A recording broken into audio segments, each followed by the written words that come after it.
मित्रों नमस्कार, जय माँ कामाख्या। आपका कामाख्या टुडे चैनल पे पुनः स्वागत करते हुए मुझे बहुत खुशी हो रही है। और आज जिस विषय पे हम आज चर्चा करने जा रहे हैं, एक गंभीर विषय है, पर उम्मीद करता हूँ कि जिस तरीके से मैं आपके सम्मुख ये विषय के ऊपर चर्चा करूँगा वो आपको अच्छा लगेगा। जी हाँ, शनि देव के बारे में। शनि देव का नाम सुनते हैं सिहरन सी दौड़ती है। क्यों? क्योंकि हम अपने कर्मों के लिए, हमारे कर्मों का निष्पादन करने के लिए, कर्मों का फल लेने के लिए शनि देव उपस्थित होते हैं हमारे जीवन काल में। अब शनि देव की जो साढ़े साती है, ये हर एक ज्योतिष से समझने वाले हर व्यक्ति का एक ये कौतूहल है जानने के बारे में, इसके बारे में गहन जानकारी रखना चाहता है। ये साढ़े साती है क्या? मित्रों, यह व्यक्ति के कर्म पर निर्भर करता है। जो भी व्यक्ति शनि के साढ़े साती के चपेट में, कहना अच्छा नहीं है, साढ़े साती के अंदर आता है, उसका जीवन पूर्ण रूप से बदल जाता है। क्यों बदलता है? शनि देव की साढ़े साती ऐसा क्या होता है कि साढ़े साती मतलब 7.5 वर्ष की कालावधि में शनि ऐसा क्या कुछ कर देते हैं कि व्यक्ति का जीवन ही बदल जाता है। मित्रों, शनि सभी 12 राशियों में घूमने के लिए पूरे 30 वर्ष का समय लेते हैं। यानी एक साल में केवल 2.5 वर्ष एक राशि में, पूरे साल के अंदर 2.5 वर्ष एक राशि में लगाते हैं। 12 ढैया 30,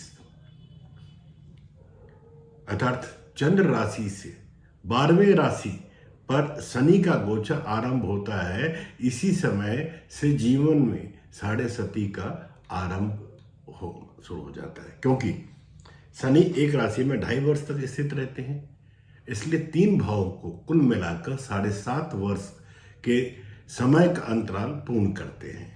इसी कारण शनि के इस विशेष गोचर को साढ़े साती कहा जाता है। मित्रों, साढ़े साती के अलावा शनि जब जन्म राशि यानी जन्म कुंडली में स्थित चंद्रमा से चतुर्थ भाव, अष्टम भाव में भ्रमण करता है तो उसको हम छोटी साढ़े साती या ढैया कहते हैं।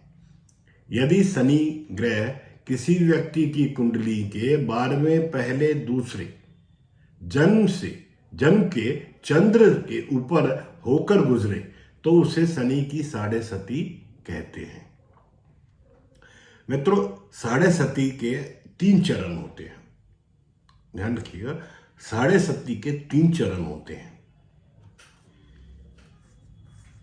पहले चरण में शनि के साढ़े साती के पहले चरण में शनि जातक की आर्थिक स्थिति पर, दूसरे चरण में पारिवारिक जीवन पर और तीसरे चरण में सेहत पर सबसे ज्यादा प्रभाव या असर डालते हैं। 2.5 साल के इन 3 चरणों में दूसरा चरण सभी पे भारी पड़ता है, लगभग कर्म अनुसार। शनि के साढ़े साती का सबसे बुरा प्रभाव 6ठे, 8वें और 12वें में माना गया है। मकर, कुंभ, धनु और मीन लग्न में साढ़े साती का प्रभाव उतना बुरा नहीं होता जितना अन्य लग्न में होता है।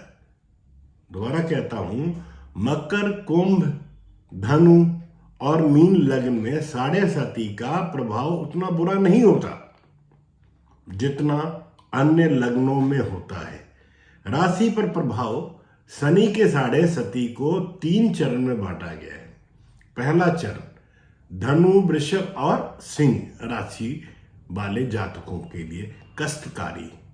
दूसरा चरण सिंह, मकर, मेष, कर्क, वृश्चिक राशियों के लिए कष्टकारी। और आखिरी चरण में मिथुन, कर्क और तुला राशि, वृश्चिक, मीन राशि के लिए कष्टकारी माना गया है। अर्थात यह मान लें यदि कि धनु राशि के जातकों की साढ़े साती लगी है तो उनके लिए पहले चरण कष्टकारी होती है।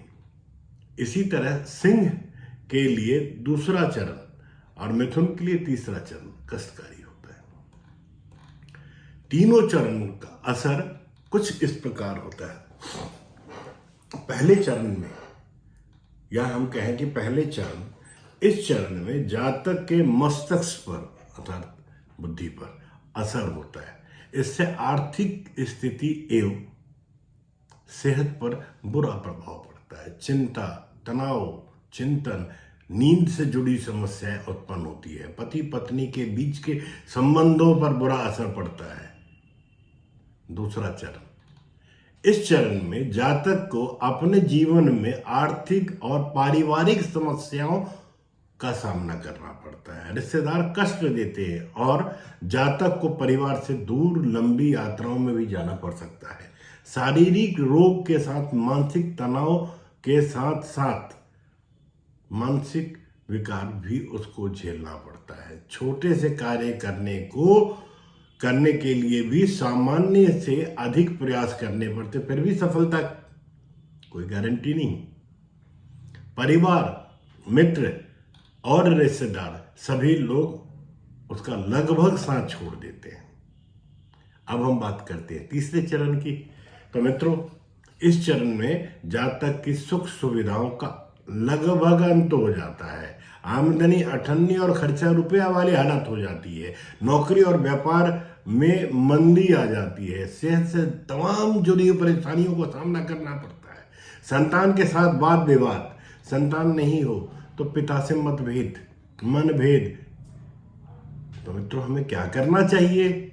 साढ़े सती के प्रकोप से बचने के लिए कम से कम 11 शनिवार को शनि मंदिर में छायादान करें। दूसरा उपाय, अंधे दृष्टिहीन लोगों को समय समय पर भोजन कराएं, उनकी मदद करें।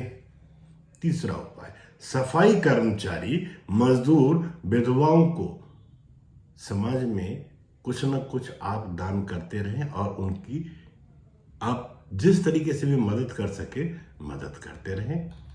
हनुमान जी की शरण में जाएं, नित्य हनुमान चालीसा का पाठ करते रहें। मित्रों, शराब ना पिए, ब्याज का धंधा ना करें, ना ही झूठ बोले, पराई स्त्रियों पर बुरी निगाह न डालें, संबंध न रखें, अपने कर्मों को शुद्ध बनाने का प्रयास करें। अन्य उपाय में शनि मंदिर में जाकर शनि से जुड़ी हुई वस्तुओं को दान करते रहें। कुत्ते, कौओं और गाय को रोटी खिलाते रहें। शनिवार के दिन पीपल के वृक्ष में दिया जलाते रहें, वृक्ष के नीचे दिया जलाते रहें।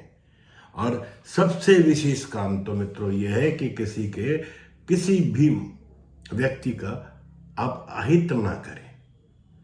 किसी व्यक्ति का आपकी वजह से दिल ना दुखे। आप अपने कर्मों को सीधा करें, क्योंकि भगवान शनिदेव आपको सुधारने के लिए आपके जीवन में आते हैं। आप अपने कर्मों को सुधारें। कर्मों के देवता है, कर्म फल है शनिदेव। तो आज मैं इस चर्चा में यहीं विराम डालता हूँ, यहीं विराम देता हूँ। अपने मुखारबिंद को यहीं पे विराम देता हूँ और पुनः अगले वीडियो में आपके सम्मुख नए विषय पे नई चर्चा करने के लिए उपस्थित होऊंगा। जय मां कामाख्या। आपका दिन शुभ हो।